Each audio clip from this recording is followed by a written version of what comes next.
Hello. Hello and welcome. Thank you for joining us today. I'm Annalise Riles. I'm Executive Director of the Northwestern Roberta Buffett Institute for Global Affairs and Associate Provost for Global Affairs here at Northwestern University.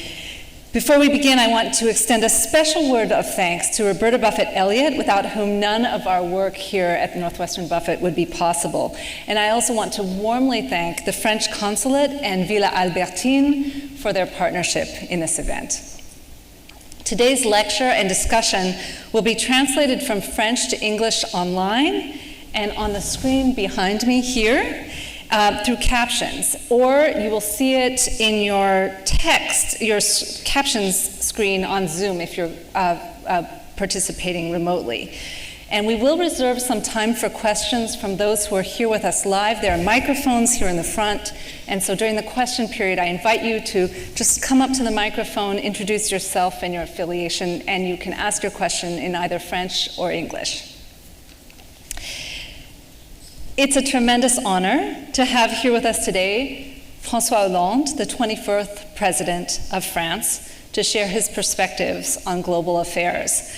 President Hollande was born in Rouen, France, and graduated with a bachelor's degree in law from Panthéon-Assas University, and then attended the École Nationale d'Administration, ENA, and he graduated from ENA in 1980 and entered the prestigious Cour des Comptes, a French administrative court charged with conducting financial and legislative audits of most public institutions, including the national government. President Hollande began his political career in 1981 as a special advisor to newly elected President François Mitterrand. And in 1988, Monsieur Hollande then became a member of the National Assembly. And in 2001, he was elected mayor of Tulle, a position he held until 2008.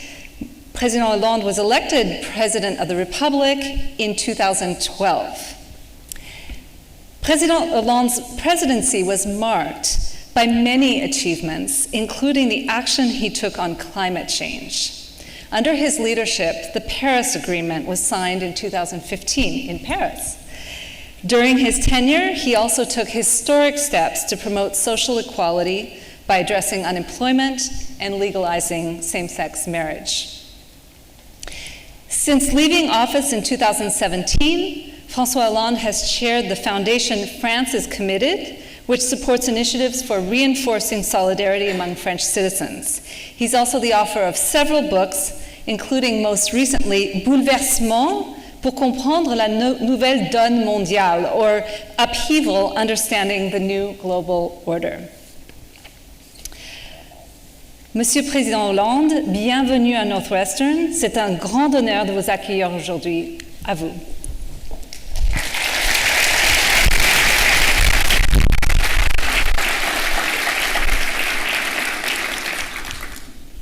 Bien, mesdames, messieurs, je voudrais d'abord remercier Annelise Riles pour l'invitation qu'elle m'a lancée et que j'ai acceptée de venir ici dans cette université Northwestern et de l'Institut Buffett.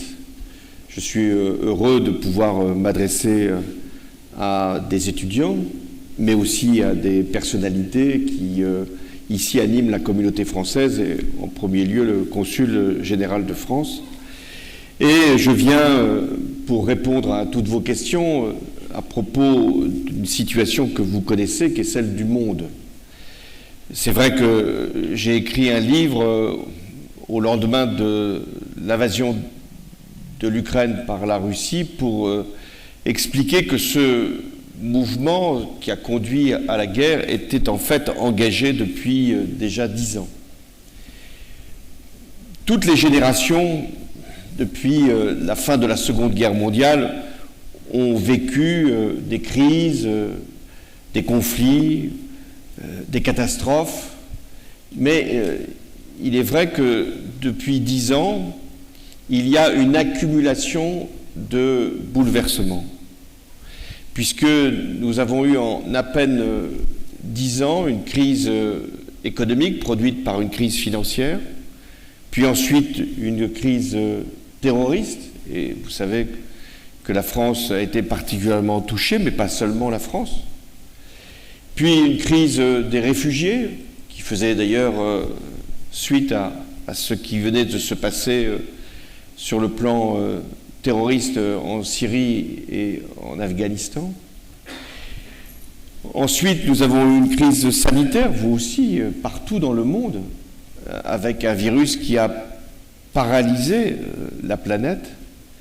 Et il y a une crise climatique qui continue de faire sentir ses effets avec des catastrophes qui se répètent de plus en plus régulièrement.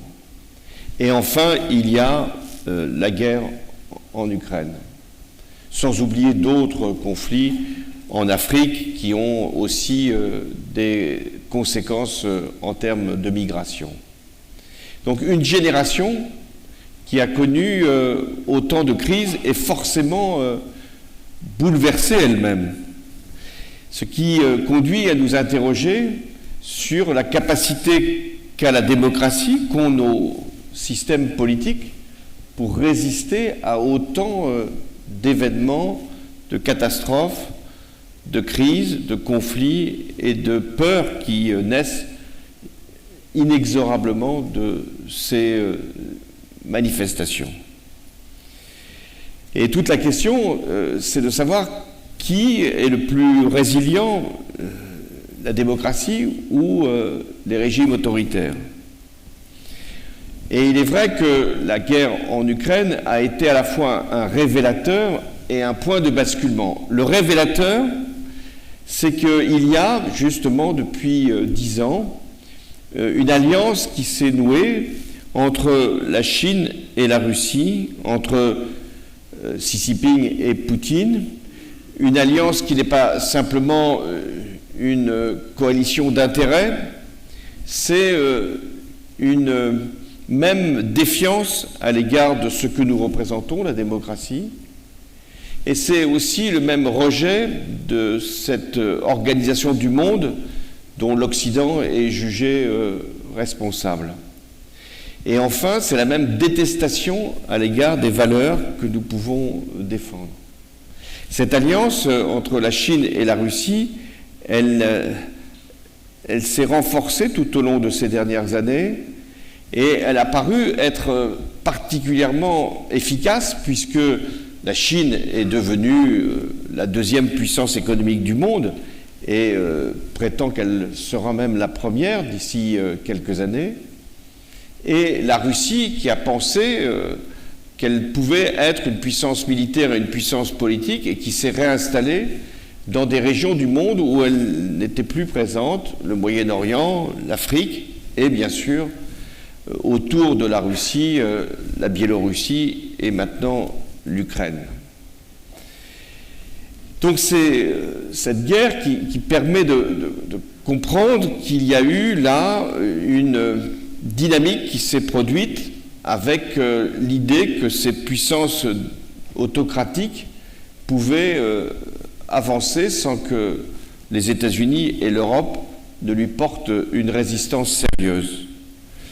Car ces dernières années, il y a eu un retrait des États-Unis de la scène mondiale, avec une décision qui a été prise en 2013 par le président Obama de ne pas intervenir en Syrie quand il y a eu l'utilisation des armes chimiques, et de ne pas faire non plus une opposition trop forte quand la partie est de l'Ukraine a été détachée du reste du pays par des séparatistes et que la Crimée a été absorbée.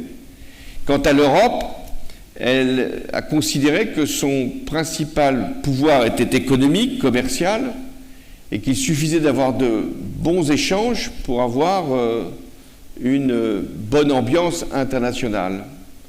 C'était le calcul notamment de nos amis allemands qui pensaient sincèrement qu'en ayant beaucoup d'échanges avec la Russie, y compris sur le plan de l'approvisionnement en gaz, eh bien, la Russie viendrait progressivement vers une forme de démocratie et une responsabilité à l'échelle de l'Europe pour ne pas envenimer les conflits qui existaient jusqu'à présent.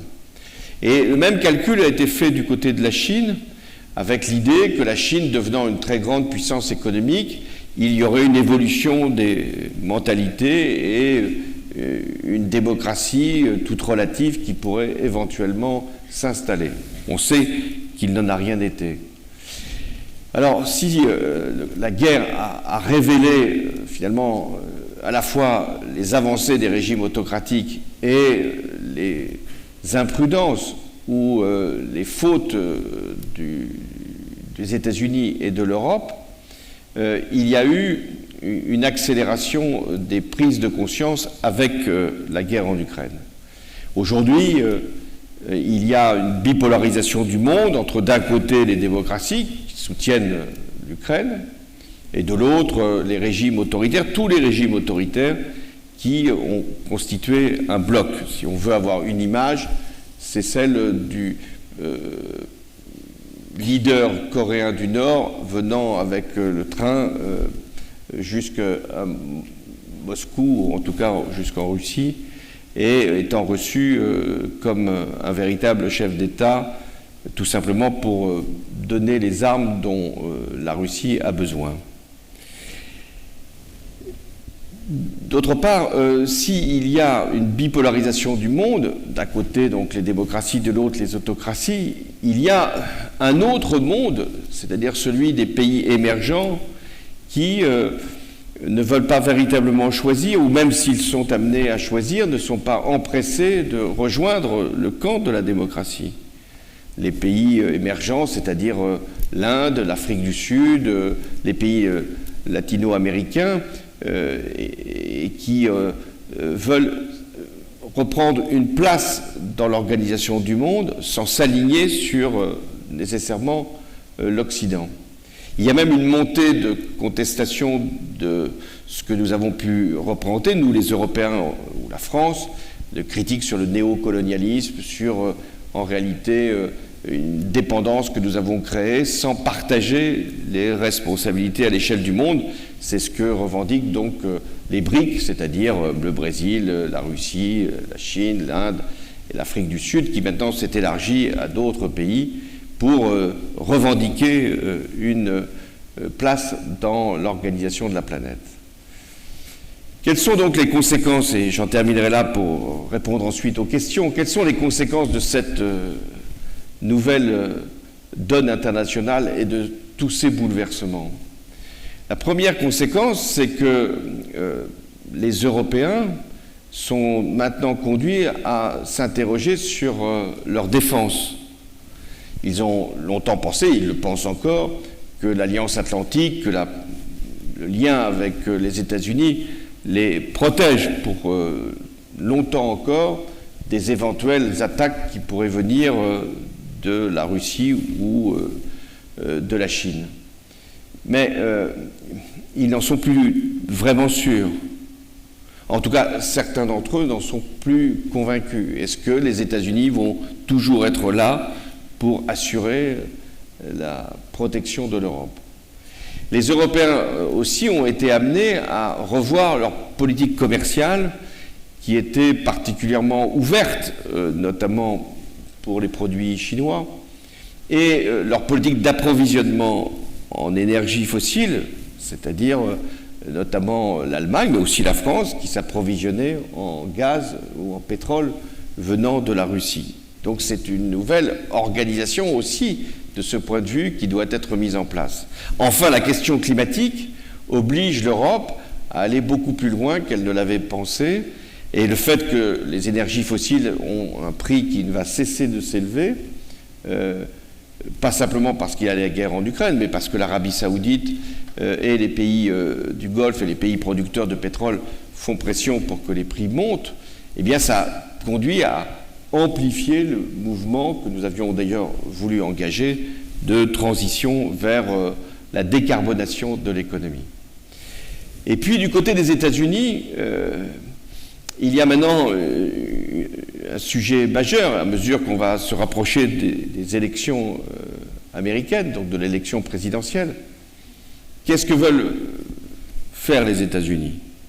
Est-ce qu'ils veulent retrouver leur puissance économique et commerciale et mettre en cause la Chine pour les avantages qu'elle a pu se constituer ces dernières années, et aussi empêcher la Chine de vouloir récupérer Taïwan par la force, et puis délaisser à ce moment-là le continent européen en considérant que c'est aux Européens d'assurer leur propre sécurité, et même de laisser l'Ukraine finalement assurer elle-même sa sécurité, sa protection, au risque d'être obligée de concéder des territoires à la Russie.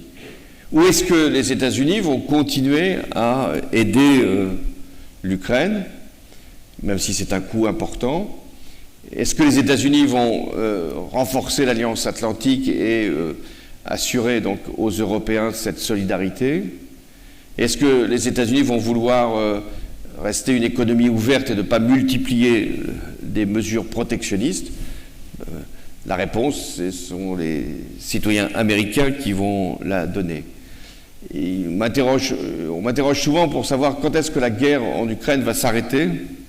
On y reviendra sûrement.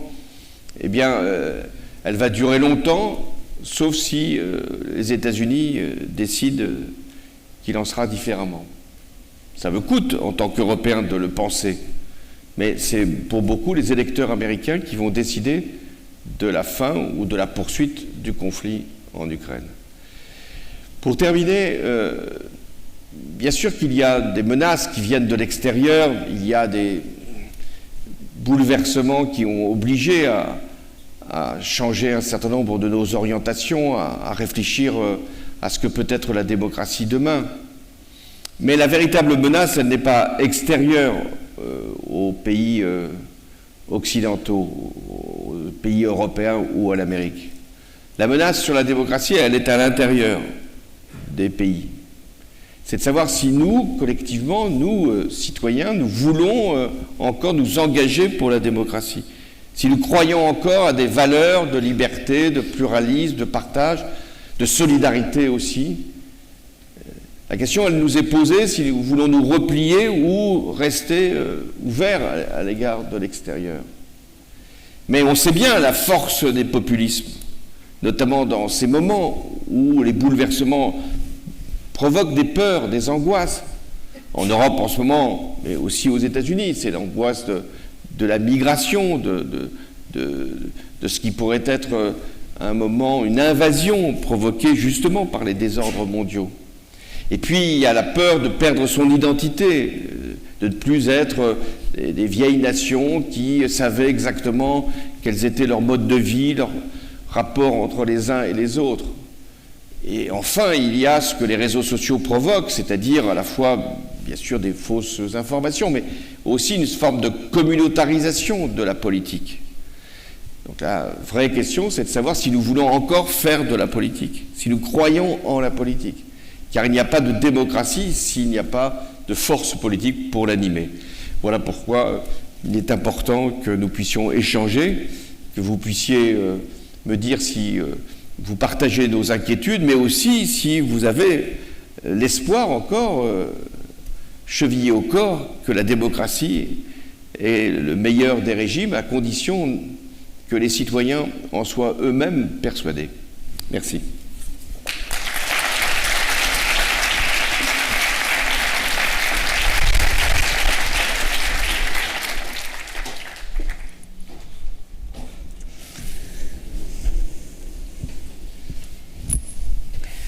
Alors, merci beaucoup, Monsieur le Président. Commençons avec l'agression de la Russie en Ukraine. Dernièrement, vous avez dénoncé l'appel de l'ancien président Sarkozy au compromis sur le territoire. Quel est l'état d'esprit des Français aujourd'hui concernant la guerre en Ukraine? Alors, je me garderais bien de parler de Nicolas Sarkozy ici à Chicago. Même s'il a fait un livre et qu'il s'est exprimé effectivement pour faire apparaître que l'Ukraine n'avait pas de chance parce qu'elle était à côté de la Russie et que ça exigeait d'elle qu'elle fasse des concessions territoriales peut-être, mais aussi en termes de neutralité. La thèse de Nicolas Sarkozy, si je dois la résumer moi-même, c'est que l'Ukraine ne devrait rentrer ni dans l'Union européenne ni dans l'OTAN pour garder une neutralité et être un pont entre la Russie d'un côté et l'Europe de l'autre. Je pense que cette position, elle est pour l'instant dans les cercles politiques français très minoritaire. Mais ça ne veut pas dire que ce qui a été énoncé par Nicolas Sarkozy ne soit pas pensé par d'autres qui n'osent pas le dire encore. Et notamment l'extrême droite française qui a été très liée à Poutine, je pense qu'elle est aussi sur cette position. Mais elle n'ose pas le dire parce que quand même aujourd'hui être l'ami de Poutine n'est pas spécialement recommandable pour un Français, mais peut-être pour d'autres. Et donc les partis qui jusqu'à présent avaient été extrêmement ambigus, voire même relativement connivents avec Poutine, c'est-à-dire l'extrême droite française, une partie de la droite et une partie de la gauche radicale, aujourd'hui se taisent et laissent le conflit durer sans s'exprimer. Mais, et c'est pour ça que votre question est importante, si, comme je le crois, la guerre va être longue, il y aura nécessairement, à un moment ou à un autre, une lassitude qui va s'exprimer et une forme d'indifférence à l'égard des images qui d'ailleurs sont de moins en moins nombreuses de ce qui se produit en Ukraine. Et il peut arriver un moment où si les difficultés économiques s'accumulent, inflation, moindre croissance, retour du chômage, il y en aura qui diront finalement mieux vaut une mauvaise négociation pour l'Ukraine qu'une affreuse guerre qui dure et qui nous fait autant de dommages. Donc pour l'instant, je dirais que cette position est très minoritaire, mais demain, elle peut être davantage soutenue. Mais ce que je crois profondément, et je voulais révéler, c'est que ce sont les électeurs américains qui vont décider de ce que va être la position future de l'Europe et donc de l'Amérique. Donald Trump prétend qu'il est capable de régler le problème ukrainien en 1 jour, même s'il prenait 2 jours. Ce serait exactement le même résultat, c'est-à-dire de laisser Poutine prendre les territoires qu'il a occupés. Aujourd'hui, il y a 20% du territoire ukrainien qui sont occupés par les troupes russes. Donc ça voudrait dire qu'à ce moment-là, on laisse bien sûr la Crimée, on laisse ces 20% du territoire à la Russie, qui les absorbera, et c'en sera fini de la guerre. Les Ukrainiens n'ont pas les moyens tout seuls de la poursuivre avec succès, s'ils ne sont plus aidés par les Européens et par les Occidentaux. Donc ce serait à ce moment-là la fin du conflit. Qu'est-ce qu'aurait comme conséquence un conflit qui se terminerait ainsi? Ça voudrait dire donc que la force peut l'emporter sur le droit. Nul doute que la Chine se sentirait encouragée pour récupérer Taïwan par la force. En ce moment même, au moment où nous parlons, il y a un conflit qui se produit dans le Caucase entre l'Azerbaïdjan et l'Arménie, et on voit bien que le monde ne réagit pas alors que l'Arménie est menacée peut-être dans son existence même. Donc c'est vrai que si l'idée s'installe que c'est par la force qu'on règle les différends entre les États et les ambitions territoriales des uns et des autres, on va à ce moment-là vers une succession de guerres. Et c'est pour ça que l'Ukraine, au-delà de ce qu'elle peut représenter en termes de souveraineté, d'intégrité territoriale, de droit international, les Ukrainiens ne se battent pas simplement pour leurs frontières, ils se battent aussi pour une conception du droit, de la démocratie et de la liberté. Et c'est la raison pour laquelle il faut les soutenir. Alors, vous avez dit à un moment, je crois, que si un coup de force comme l'invasion de l'Ukraine par Poutine devenait admissible, la planète entière serait déstabilisée. Quel est l'enjeu de cette guerre pour l'Europe?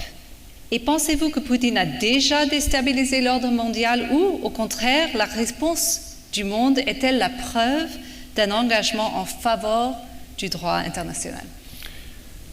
Je pense que Poutine, pour l'avoir moi-même approché, pensait qu'il n'y aurait pas une réaction à l'invasion qui serait suffisamment forte pour empêcher le succès de l'opération. Il avait donc sous-estimé la résistance des Ukrainiens, d'abord, et sous-estimé ou sous-évalué la capacité qu'ont eu les États-Unis, le président Biden, et les Européens, de manière unie, à répondre à l'agression, sans pour autant déchaîner une guerre mondiale, puisque seuls les Ukrainiens se battent. Il n'y a pas de force étrangère qui soit venue en Ukraine pour faire la guerre à la Russie. Donc Poutine avait imaginé que la force pourrait l'emporter sur le droit, et surtout que les démocraties étaient faibles et qu'elles ne seraient pas en capacité et en volonté de faire une réponse appropriée. Et je pense, malgré tout ce que l'on dit sur son système, son régime, qu'il est beaucoup plus affaibli qu'on le prétend et que lui-même le laisse penser.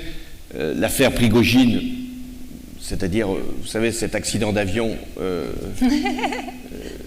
dû sans doute à un défaut dans l'appareil, est quand même, pour le monde entier, l'aveu d'un régime criminel, mafieux, et ensuite d'une élimination de ce qui était jusqu'à récemment un allié de Poutine. Et pas n'importe quel allié, puisque c'est celui qui avait déjà été présent en Syrie, en Afrique, et qu'il était aussi sur le sol ukrainien. Tout à l'heure, j'évoquais la visite du président nord-coréen. C'est une humiliation, malgré tout, pour Poutine. Il sait bien qu'il a affaire à un personnage qui n'est pas fréquentable, et qui est même, s'il n'avait pas l'arme nucléaire, qui serait risible.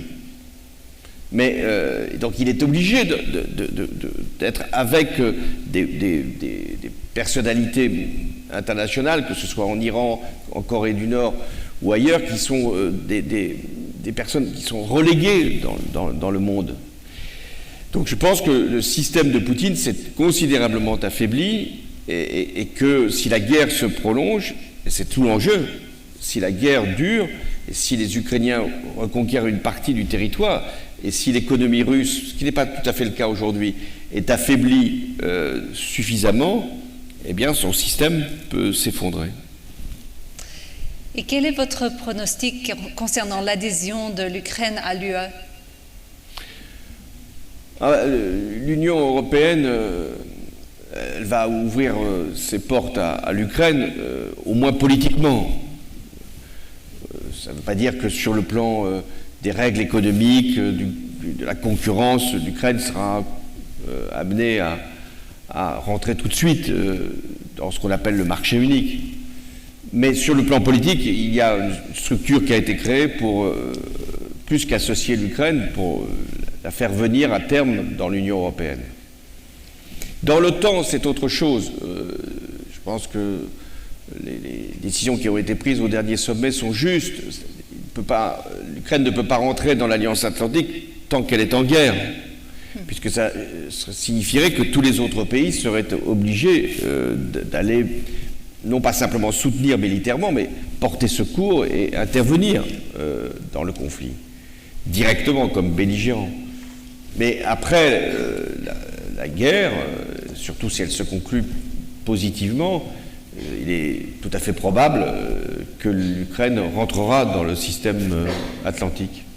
Je pense que ce sera même nécessaire pour lui assurer des garanties de sécurité pour la suite. Voilà pour l'Ukraine. Je pense que pour Zelensky, c'est déjà une victoire que de savoir que ce qui lui était refusé avant la guerre lui est aujourd'hui offert. Alors passons maintenant à l'Afrique et l'Océanie. Alors vous avez suggéré que la Russie a non seulement des ambitions territoriales pour l'Ukraine, mais aussi pour l'Afrique. Et en particulier par l'intermédiaire de son groupe paramilitaire Wagner. Quelles sont les motivations de Poutine en Afrique? Poutine, il était au KGB, donc il se souvient bien de ce qu'était la position soviétique en Afrique il y a 30 ou 40 ans. Les soviétiques étaient présents en Afrique de l'Ouest, au Mali, au Niger, selon les présidents qui s'y succédaient, en Angola, au Mozambique, avec de bons rapports avec l'Afrique du Sud. Donc l'Union soviétique avait une volonté de faire une espèce de contrôle d'un certain nombre de régimes africains pour repousser l'influence occidentale. Qu'est-ce qui a changé depuis? Ce qui a changé, c'est que d'abord, c'est la Chine qui économiquement est très présente en Chine. Et elle est d'autant plus présente qu'elle fait des prêts, souvent d'ailleurs à des conditions qui sont très, très, très onéreuses pour les pays africains, mais elle fait des prêts, elle exploite des matières premières, elle investit dans des équipements et elle considère que l'Afrique peut être une ressource importante si il y a une rareté dans certaines fabrications de produits. Donc la prédation, elle est plutôt du côté chinois. Mais les Chinois ont fait en sorte, avec les Russes, de faire croire aux populations africaines qu'on était venu soutenir en Afrique de l'Ouest. Moi, j'avais même pris cette décision pour le Mali, et ensuite ça a été élargi pour le Burkina Faso, le Niger, etc. Ils ont fait croire aux populations africaines qu'on venait en néocoloniaux pour des intérêts purement économiques, alors que nous avons très peu d'intérêts en Afrique. Et là, je pense qu'il y a eu une naïveté occidentale, c'est de penser que les sociétés africaines n'étaient pas travaillées comme nos propres sociétés par les réseaux sociaux, par les propagandes, par les fake news, et donc Wagner, c'est pas simplement une entreprise de sécurité au service de la Russie. C'est pas simplement une entreprise de mercenaires. Wagner, c'est aussi, on l'a découvert avec Prigojine, c'est aussi des méthodes d'influence, des réseaux sociaux, des déstabilisations politiques très très bien organisées. Et donc une partie des sociétés africaines ont été très déstabilisées par cette méthode.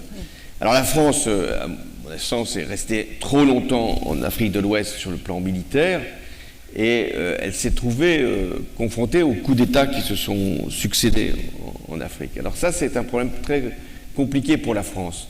Quand il se passe un coup d'État en Afrique,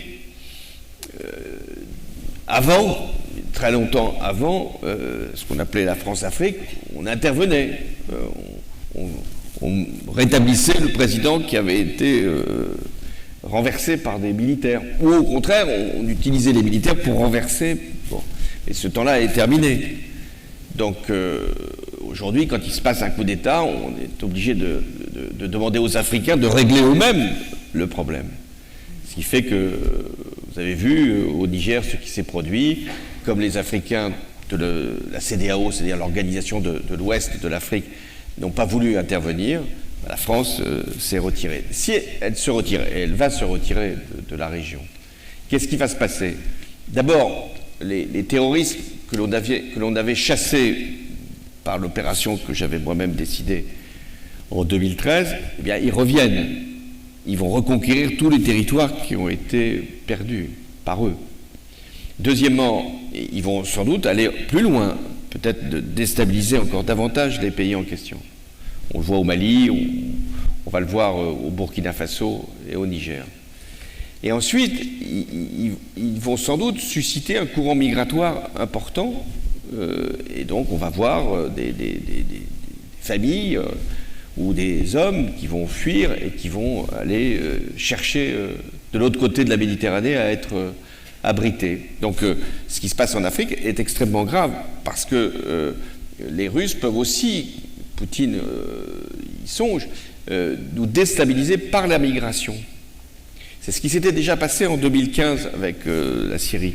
C'est-à-dire ils savent bien que nous sommes vulnérables par les migrations et donc ils peuvent provoquer précisément une déstabilisation, pas simplement de l'Afrique, mais aussi de l'Europe avec le phénomène migratoire. Très intéressant. Donc les troupes françaises doivent-elles se retirer du Niger? Oui, des pays voisins? Elles vont se retirer, mais elles auraient dû se retirer tout de suite d'ailleurs. Là c'est assez pénible d'ailleurs de voir que après plusieurs semaines, plusieurs mois, avec un ambassadeur qui a été obligé de rester, on fasse partir maintenant et l'ambassadeur et les militaires. Dans ces cas-là, il faut ou intervenir, j'ai dit que c'était pas facile, ou partir. Oui. Mais il n'y a pas de point de synthèse de ce point de vue. On ne peut pas être là et ne pas intervenir. Et vous avez déjà répondu un petit peu, mais quelles seront les conséquences pour la région, pour la démocratie et aussi pour la France? En Afrique,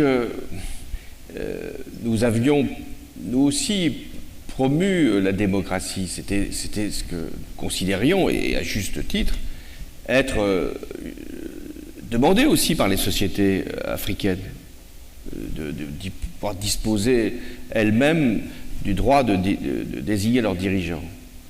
Mais comme, il faut bien le dire, la démocratie africaine a produit des dirigeants qui ont cédé à de la corruption, à des manipulations, à des détournements de vote, ça ne renvoie pas l'image d'une démocratie comme nous l'espérons. D'où le succès, il faut bien le dire, dans une partie de la société africaine, des coups d'État militaires, jusqu'au moment où ils provoquent du désordre et de la corruption et du sous-développement. Mais voilà, la démocratie ne peut pas être brandie si elle ne s'accompagne pas d'une politique de développement, d'une lutte intransigeante contre la corruption et d'un accompagnement des populations africaines.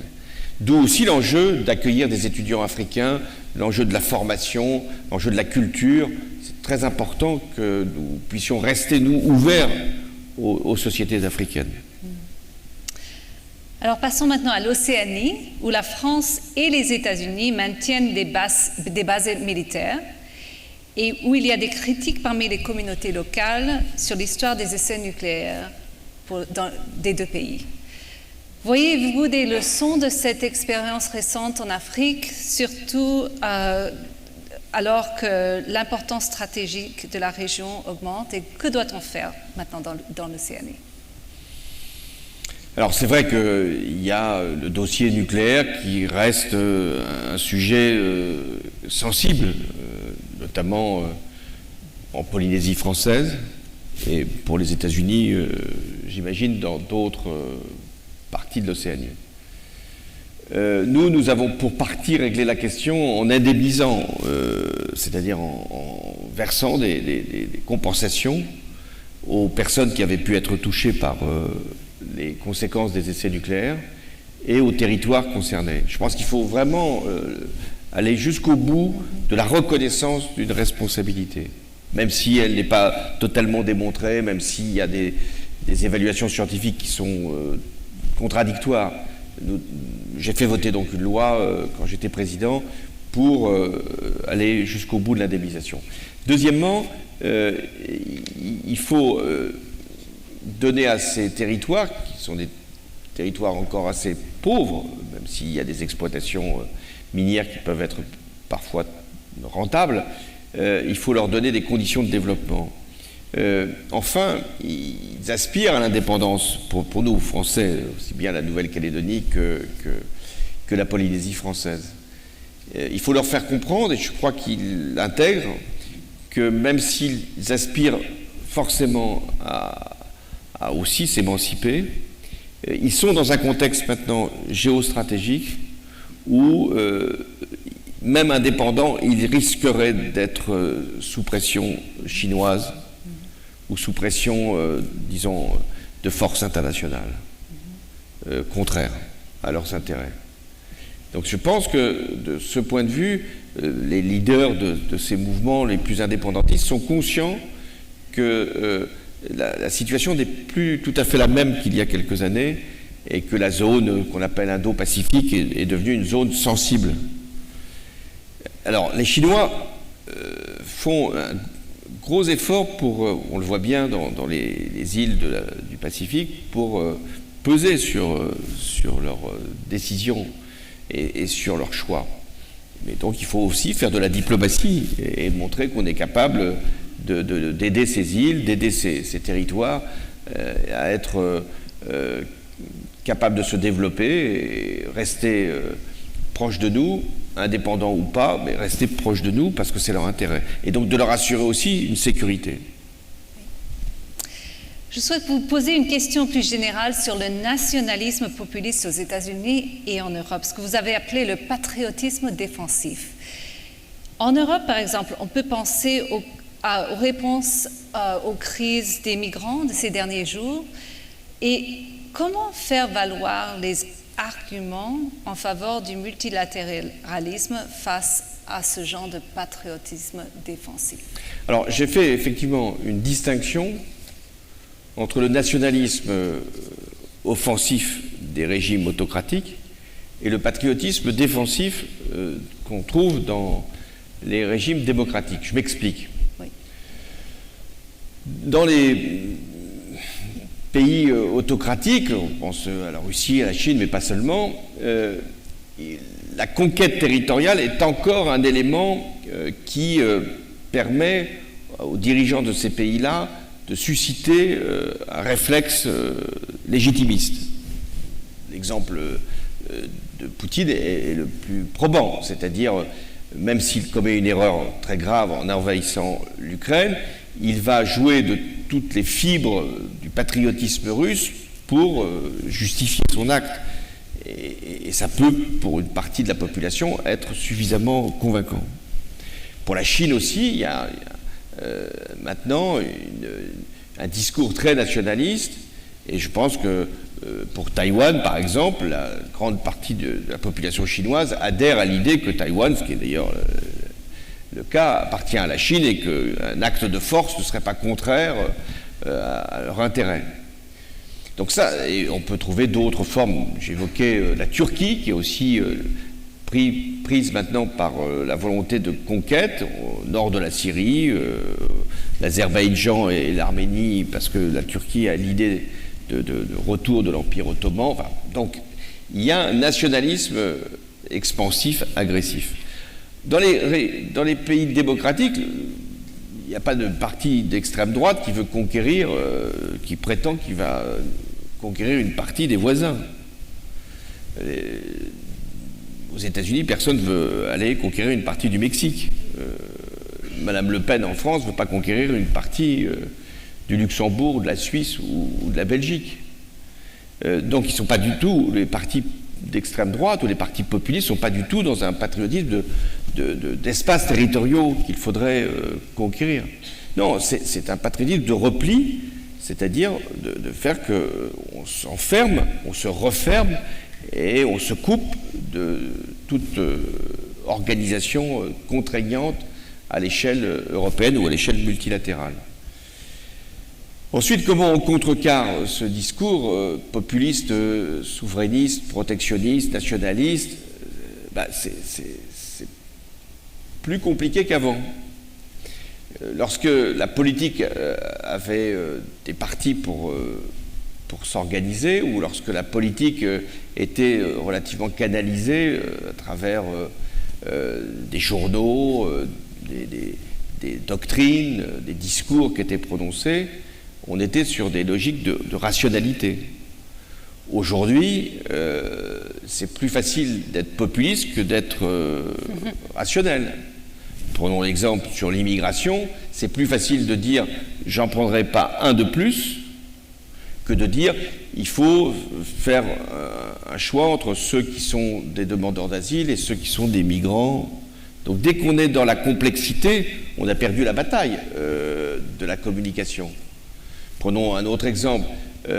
Sur le protectionnisme, c'est plus facile de dire on va relever nos droits de douane ou nos taxes sur des produits qui sont fabriqués avec des coûts salariaux très faibles, plutôt que de dire on a intérêt à l'échange parce que ces pays-là doivent se développer et nous-mêmes, nous ne pouvons pas produire ce qui n'est plus d'ailleurs fabriqué dans notre propre pays.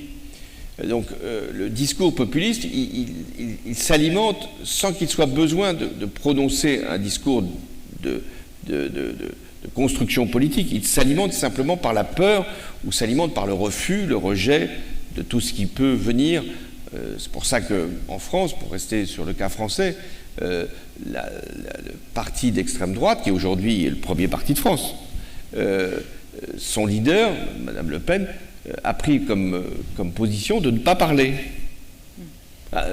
Les politiques, généralement, ils veulent parler. Ils parlent trop, d'ailleurs. Ils pensent qu'en parlant, ils vont convaincre. Non, c'est le contraire. Il faut, quand on est populiste, ne rien dire, parce que si on dit, on va être obligé de proposer, de dire ce qu'on ferait en matière d'immigration, de dire ce qu'on ferait en matière économique pour lutter contre l'inflation. Donc les slogans peuvent suffire pour les partis d'extrême droite. Et les démocrates, eux, ils veulent parler, et à force, ils ne sont plus écoutés. Donc il faut essayer de construire une politique qui puisse à la fois répondre aux peurs, il ne faut pas les ignorer, mais être capable de susciter de l'espoir et donc d'une ambition collective. Mais c'est plus compliqué, donc. C'est pour ça que les populistes progressent. Je vais prendre un exemple que j'ai découvert ici aux États-Unis.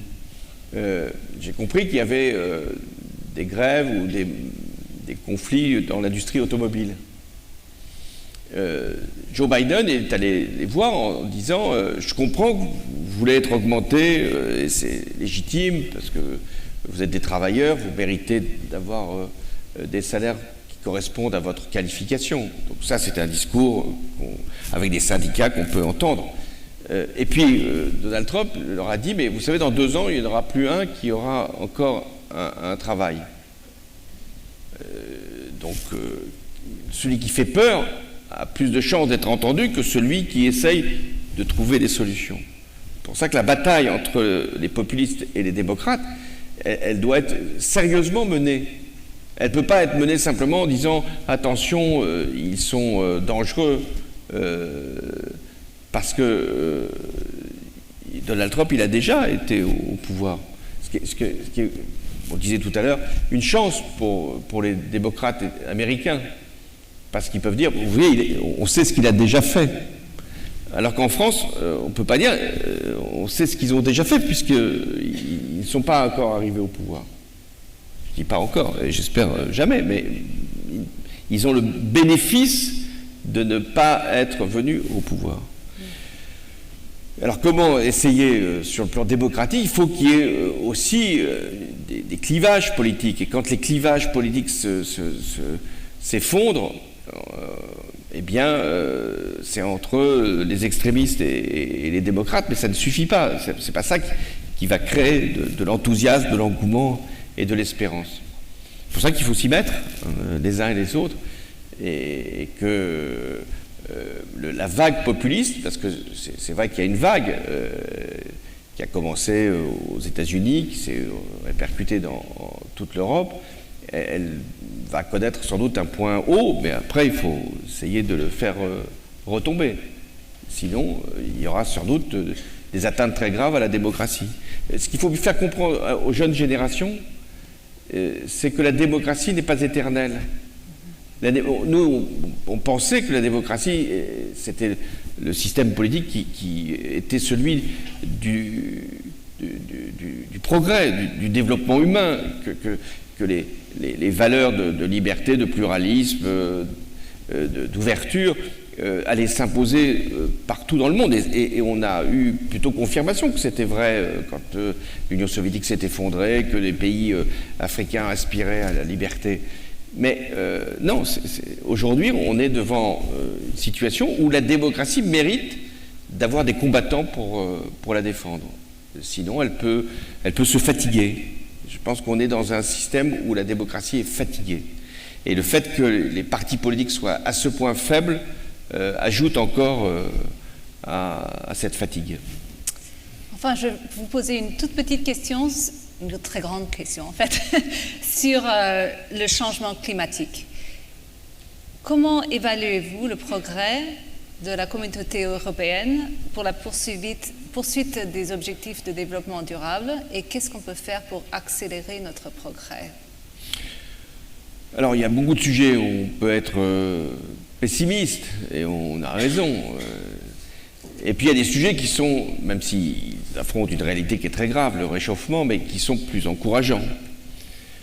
En Europe, il y a eu une prise de conscience et des prises de décision, c'est-à-dire que des objectifs ont été fixés, conformes à l'accord de Paris sur le climat, et pour le moment, ils sont plutôt tenus pour les voitures thermiques de les faire disparaître à l'horizon 2035, d'avoir une décarbonation de l'économie, d'avoir transformation de nos modes de construction, de production, donc, et des énergies renouvelables qui sont maintenant stimulées. Et même sur le nucléaire, qui était une question qui divisait les Européens, qui sont encore contradictoires là-dessus, mais la France avait une production nucléaire importante, et ça fait partie de ce qu'on doit faire pour la décarbonation. Donc, l'Europe avance et peut être un exemple pour le reste du monde.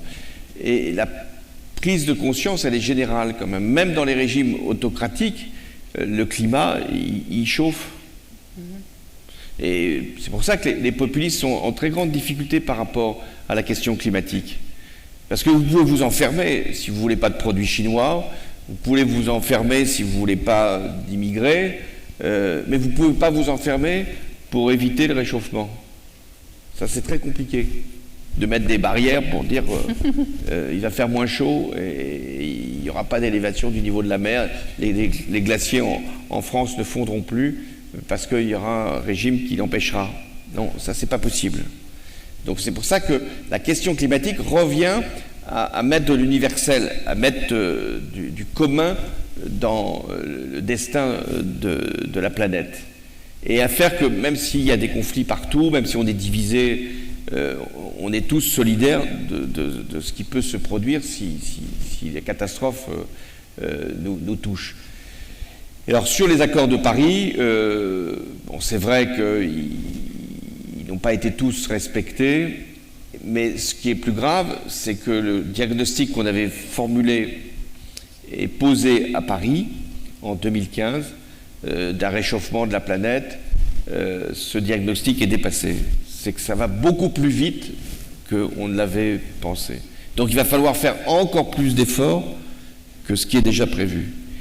Et c'est là que la politique revient, c'est-à-dire comment demander des efforts, c'est-à-dire de moins se déplacer, de moins se chauffer, d'utiliser d'autres sources d'énergie que le gaz et le pétrole, à une population qui souffre déjà sur le plan économique ou sur le plan social, et qui peut être très tentée de choisir là aussi une solution populiste. Les populistes maintenant ne nient plus le réchauffement climatique. Longtemps ils l'ont fait. Aux États-Unis, Donald Trump, il pensait qu'il n'y avait pas de réchauffement. Et quand il a été élu, j'étais donc encore président, et j'essayais de le convaincre de ne pas déchirer l'accord de Paris. Mais lui, il me disait, mais non, il n'y a pas de réchauffement, ce qui était déjà quand même surprenant. Mais il me disait, mais de toute façon, l'accord de Paris, c'est un accord qui est favorable aux Chinois. C'était ça son argument. Donc il faut s'en débarrasser le plus vite possible pour ne pas donner d'avantage aux Chinois. Mais maintenant, c'est plus difficile de dire qu'il n'y a pas de réchauffement. Donc ils ne vont pas dire ça, les populistes. Ils vont dire, nous n'acceptons pas les mesures qui sont prises pour contraindre la population. Donc il faut que nous puissions répondre. C'est vrai que ça va être difficile pour faire comprendre et faire des changements dans nos modes de vie, mais on va vous aider. c'est pas le marché, c'est pas simplement la libre concurrence, c'est pas chacun pour soi qui vont nous permettre de trouver les bonnes solutions. On doit les trouver ensemble et redistribuer pour que chacun puisse s'adapter au changement climatique. So now it's time to hear from all of you. So we'll open up to questions. So if you have a question, please come to the microphone and introduce yourself.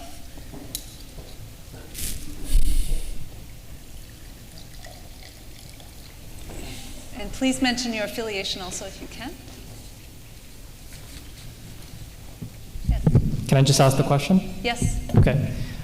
Thank you, President Hollande. My name is Irtaza. I'm a first-year MBA student at the Kellogg School of Management. My question is, in light of the war in Ukraine, has the West missed a big opportunity with Iran?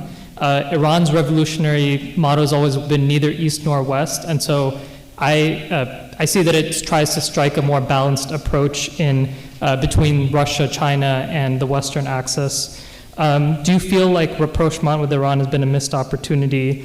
And what do you feel like the future of French-Iranian relations should be, and how the West should handle Iranian nuclear negotiations from here? Alors c'est Sur le rapport entre la France et l'Iran.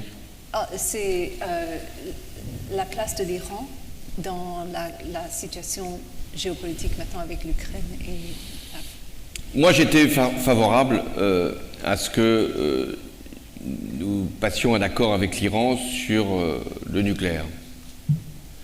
C'était très important de pouvoir réintégrer l'Iran dans le système mondial et d'éviter que l'Iran puisse avoir la bombe, ce qui aurait des conséquences pour Israël inacceptables.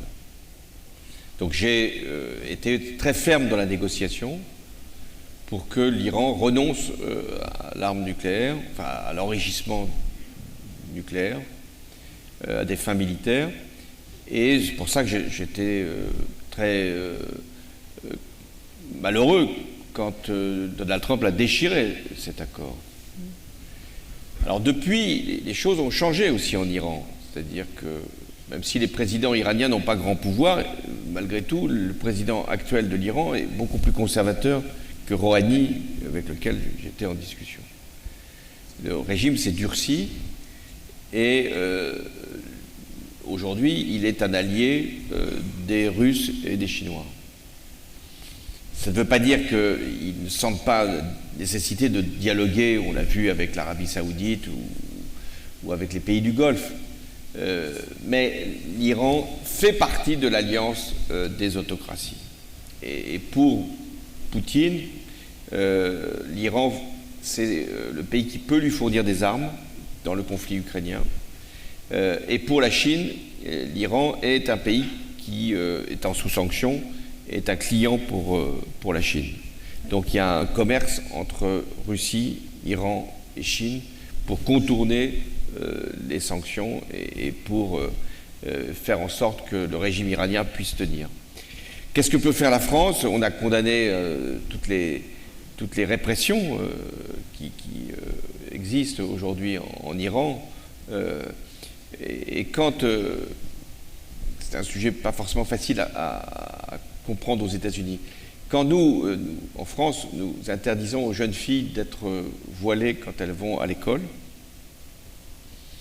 le régime iranien a dit c'est aussi grave d'empêcher les filles de rentrer à l'école que de circuler dans la rue comme nous le faisons nous en Iran et de les obliger à porter un voile. Donc les Iraniens ont dit, vous voyez, vous êtes aussi répressifs que nous le sommes. Sauf que nous ne tuons pas les manifestants en France, jusqu'à nouvel ordre. Nous, même s'il peut y avoir des incidents graves. Mais nous ne tirons pas dans les manifestants. Donc le régime iranien utilise, et ça c'est un phénomène très important, c'est que les réseaux sociaux ont été finalement beaucoup plus déstabilisants pour les démocraties que pour les régimes autoritaires. Nous pensions que les réseaux sociaux, l'Internet, pourraient permettre aux sociétés civiles de ces pays-là de se soulever. C'était ce ce qu'on avait appelé les printemps arabes, parce qu'il y avait eu ce surgissement grâce aux réseaux sociaux d'une volonté d'émancipation. Qu'est-ce qu'ont fait les régimes autoritaires? Ils ont verrouillé, interdit les réseaux sociaux. Enfin, en tout cas, ils les ont contrôlés entièrement. En revanche, dans les régimes démocratiques, on le voit bien, les réseaux sociaux sont manipulés, utilisés par les régimes autocratiques. Donc les réseaux sociaux déstabilisent les démocraties et sont totalement contrôlés par les régimes autoritaires. Et les régimes autoritaires, quand il y a des événements qui se produisent aux États-Unis ou qui se produisent en France, qui sont graves, utilisent ces images pour dire, vous voyez, ça ne va pas dans les pays démocratiques. Je vais vous prendre un exemple. Quand je suis allé en Chine, le président chinois, c'était après ce qu'on avait appelé le mouvement des Gilets jaunes en France. Il m'a dit, oh, ça va très mal en France, vous avez les Gilets jaunes. Je ne pensais pas que le président chinois suivait les informations françaises avec autant de vigilance. Mais ces images-là circulent dans les sociétés pour dire, regardez comment ça va mal dans les démocraties. Et c'est ce que font aussi les Iraniens chaque fois qu'il y a des incidents en France. Voilà pourquoi il faut être ferme à l'égard de l'Iran aujourd'hui. Merci. OK. Thank you. Une autre... any more questions? Please. Bonsoir, bienvenue à Chicago. Mon nom c'est Alpha Diallo. J'ai été étudiant à Northwestern. J'ai étudié le droit. Ma question, c'est un rapport de la situation qui se passe au Niger. Je crois que la démocratie, ce n'est pas une valeur occidentale, c'est une valeur universelle. Donc, les jeunes et la population africaine aspirent à la démocratie. Mais si on a des généraux qui sont soutenus par des dictateurs, par des régimes autocrates, comment une population peut agir et risquer sa vie contre ces généraux-là? C'est pour cela que je pense que la France est en train de commettre une grave erreur. Parce que vous-même, vous avez dit que les valeurs démocratiques doivent être supportées par des militants. Donc, je ne comprends pas pourquoi la France décide de ne pas prendre l'opportunité qui s'est présentée au Niger pour défendre le régime qui a été démocratiquement élu, et la France a décidé de quitter. Je pense que ça, c'est une grave erreur, parce qu'il y a des généraux partout dans les autres pays qui observent. Et si la Russie continue à maintenir des généraux au pouvoir partout dans les pays africains, d'autres généraux vont faire de même, parce qu'il est plus facile d'imposer le pouvoir au peuple en utilisant des armes que de partir convaincre le peuple en faisant des programmes et disant « élisez-moi ». Je pense que c'est une erreur et la France doit agir. Merci. Alors je suis heureux que vous puissiez une fois encore rappeler que la démocratie, ce n'est pas une valeur pour des pays qui auraient connu le développement ou qui seraient autour de valeurs occidentales. C'est une revendication légitime de tout peuple que d'être souverain et de décider de son propre avenir dans la liberté.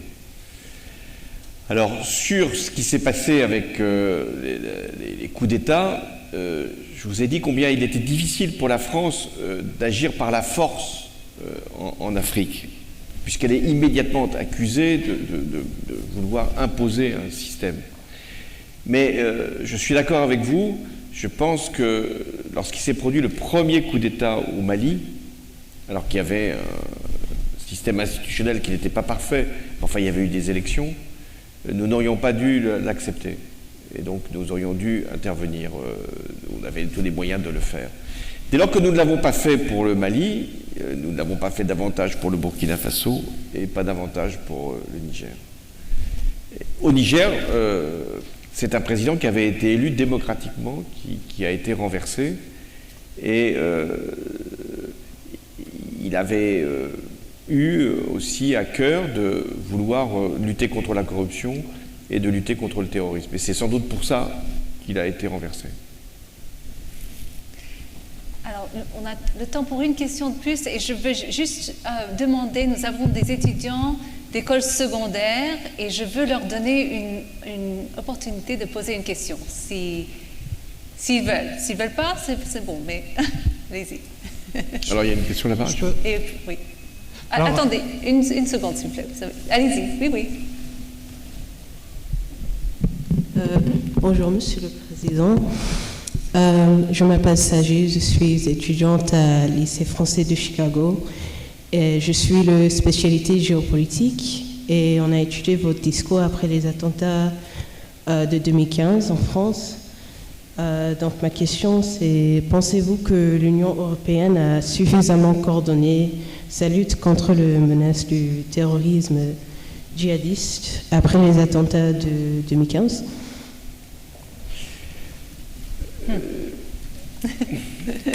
Quand il y a des menaces, on est toujours tenté de les sous-estimer.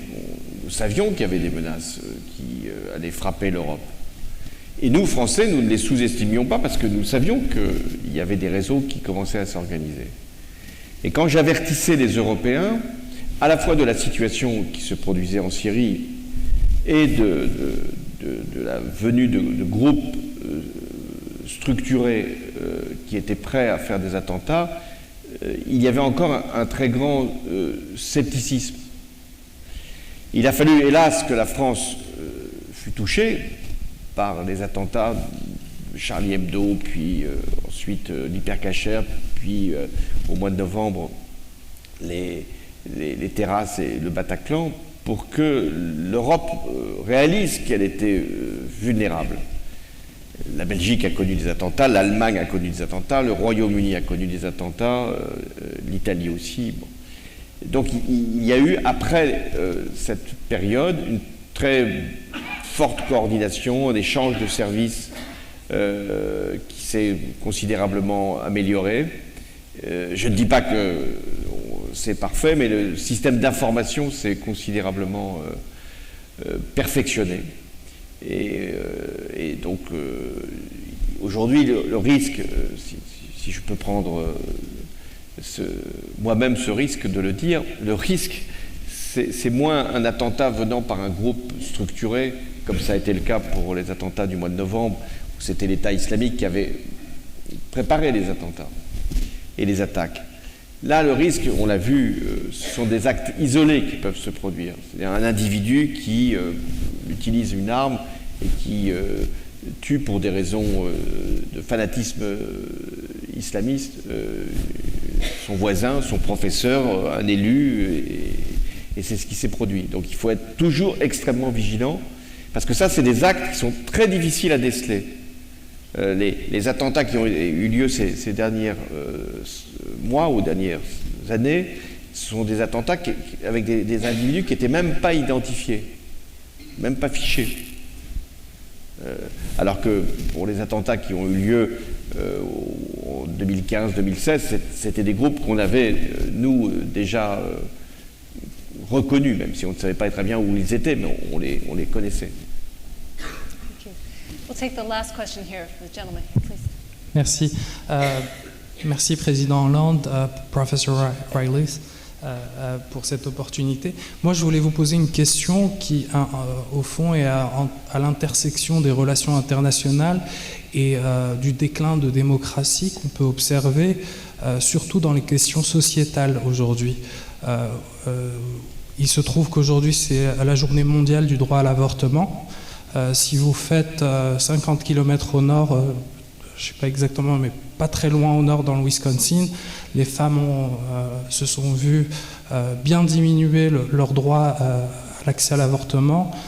Moi, ce que je voulais vous demander, c'est comment on peut avoir des relations internationales qui vont dans le sens de la protection de ces droits fondamentaux pour lesquels beaucoup de gens se sont battus, et qui finalement font ce qu'est la démocratie aujourd'hui, et comment aujourd'hui on peut se retrouver dans des situations où l'Union européenne avec le président polonais ou le président hongrois, qui peuvent, avec un déni de démocratie, parce que, bon, après c'est mon opinion, balayer d'un revers de main des droits fondamentaux qui ont été acquis, souvent au prix de la vie de personnes dans ce cas de figure. Donc c'est cette intersection-là entre les relations internationales, parce que c'est quand même l'objet de cette conférence, et la protection des droits acquis et des droits fondamentaux sur la question sociétale. Merci.